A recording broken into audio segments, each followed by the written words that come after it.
On my soapbox again, and this soapbox is just a little bit of frustration.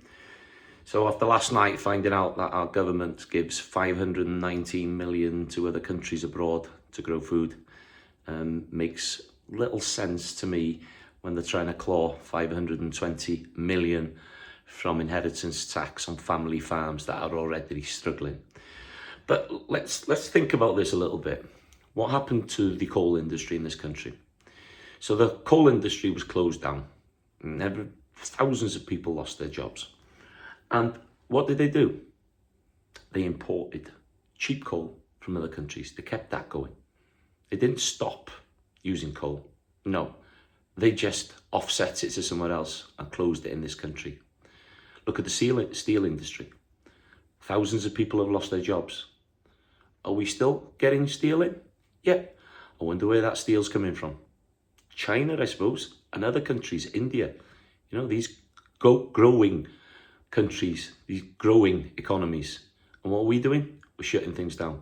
And that's just two examples. One of the most important people, I believe, and industries in this country are the farmers and the farming community. And if this government is giving that kind of money out to other countries so they can produce food over there at most probably an inferior way that we do it here, because we have so many rules, regulations, hoops to jump through, can't use this, that and the other as insecticides and any kinds of antibiotics, and everything is monitored here. Other countries, they just carry on. They can do what they want. And what do? We buy that food into this country. That is most probably the most dangerous thing that we are doing today. Because if a war breaks down, or, we've seen what happened in Spain, massive floods. So if everybody, looks at the climate and all the climate problems and what happens in places like Spain, and all these areas that are producing the food that we ship in start to have problems, and what do? We start to go hungry. We have food shortages. We have food inflation because we are not secure with food in this country. So that 519 million should have been spent in this country for food innovation, for new ways to produce food seasonally, locally, healthily, nutritiously, to feed the nation affordably. So building a better Britain on our bellies. And for me, charity starts at home. We have got so many people that are homeless, going to food banks, struggling. So we understand that we need that money to watch after them people. So why is that money going to other countries?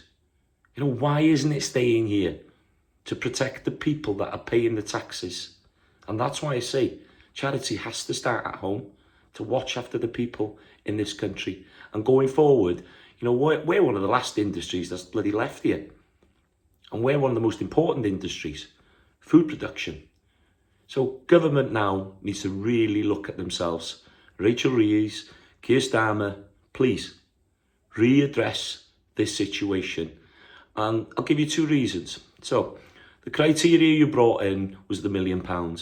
And you can, you say it's 3 million if you're a couple. However they try and spin it. They said it was going to affect 20% of the industry.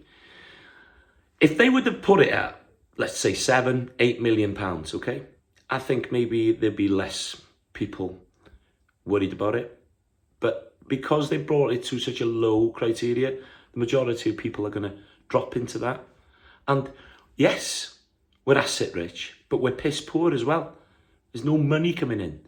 Now, a few people have been doing the numbers. This is not going to be affecting 20% of the farming communities. It's going to be closer to 70 or 80%. So that is a major, major difference. And that's why we need change. We need to stop this inheritance tax, and we need to invest in the future of our farming industry going forward. We are here to feed you. So don't bite the hand that feeds you. And charity starts at home. and let's build a better Britain on our bellies by working together to find solutions to make sure there's food security in this country and the poorest people in society can afford it. Because if that 20% comes to farmers, we have only got one choice. Either we sell our land or we add more value to the produce, which is food. And we will have to have another 20% on top of what we are producing, which will make food inflation go through the roof. That's my soapbox for this morning.